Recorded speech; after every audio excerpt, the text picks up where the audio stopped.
de personnes âgées de plus de 85 ans a été multiplié par 10 dans les pays riches. Dans les 50 ans à venir, le nombre de centenaires sera multiplié par 20. Ils seront des centaines de milliers. 10% des plus de 75 ans et 50% des centenaires vivent dans des établissements pour personnes âgées.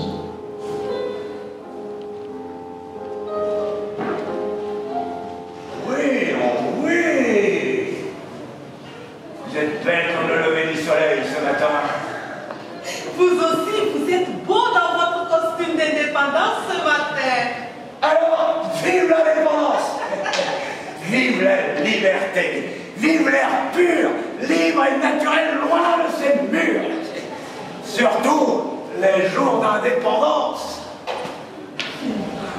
Parlant d'indépendance, vous n'auriez pas un livre à moi? Si, le soleil de l'indépendance. On dit les soleils des indépendances. Des indépendances, les indépendances africaines. Quelle histoire, hein? Un livre d'Amédée Kouréma. Amadou Kourouma.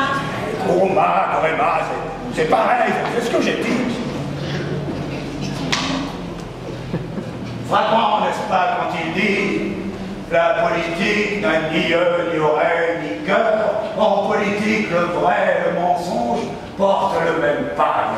Le juste et l'injuste marchent de pair. Le bien et le mal s'achètent pour se vendre au même prix. Voilà, c'est ça. À quelle plume! Si seulement les peuples se nourrissaient de ces grandes plumes. Surtout nous, les peuples marrons. Vous, Madame Aya, marron. Monsieur Lecoq, les esclaves marrons, et c'étaient les esclaves qui s'enfuyaient pour reprendre leur liberté. Donc nous sommes des peuples marrons. Bon. Bon. Bon. Bon, rendez-le-moi que je profite de notre indépendance l'échanger.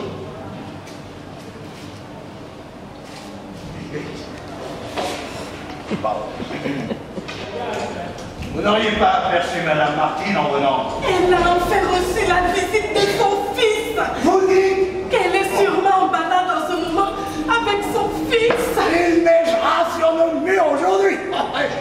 Juillet, août, 2, 3, septembre, 4, 5, 6, 7, 8, 9, 10, 11, 12, juillet, 13, août.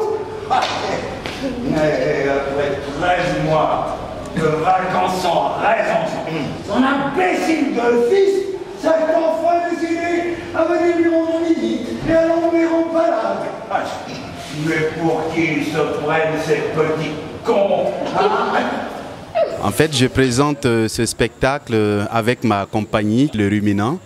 Et depuis, nous avons essayé d'aborder plusieurs sujets, de monter plusieurs spectacles, dont 200 ans minimum, qui est un spectacle qui relate un peu la vie des pensionnaires en Afrique et en Europe. Nous disons tout le temps chez nous qu'un vieillard qui tombe, c'est une bibliothèque qui brûle. Qu'est-ce que nous, jeunes, nous faisons pour empêcher la bibliothèque de prendre feu et de s'écrouler? Donc pour moi, monter cette pièce qui relate un peu la vie des vieilles personnes, la vie de nos papas, de nos grands-pères, c'est une manière pour moi d'interpeller, de prévenir une Afrique à venir. Nos parents ont besoin de plus que ça. Ils ont besoin de nous voir, de sentir notre chaleur, de savoir que nous continuons à penser à eux, même si nous ne pouvons pas faire grand-chose pour eux. Et je pense que c'est cela qui les permet de tenir et de vivre et de continuer à être à côté de nous dans la joie et dans le bonheur. Je pense qu'ils méritent aussi cela, parce qu'autrefois, ils se sont battus comme il se doit pour faire de nous ce que nous sommes. Alors en retour, je pense qu'on leur doit au moins ça. Les comédiens qui ont travaillé sur ce projet avec moi, il faut dire que c'est un projet qui met deux pays ensemble, c'est-à-dire le Burkina et la France. La comédienne qui a joué Madame Aya dans le personnage du spectacle 200 ans minimum se nomme Koussé Alimata, qui est burkinabé. Et le personnage qui a interprété le personnage Monsieur Lecoq, c'est Pascal Noël, qui est comédien français. Mais ne recommencez pas les cigales d'Afrique. Je recommencerai. Est-ce que ça va de moi? Et ne me poussez pas pour... C'est ma fille au bout du fil, je le savais.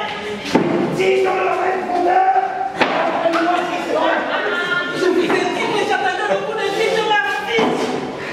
restez, sinon cette fois je vais le faire, le malheur. Le malheur, c'est moi qui vais le donner.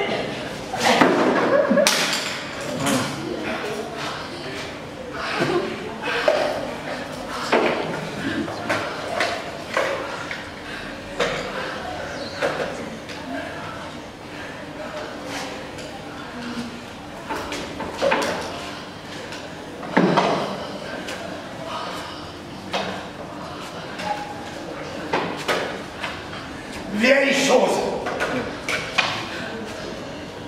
Vieux toc.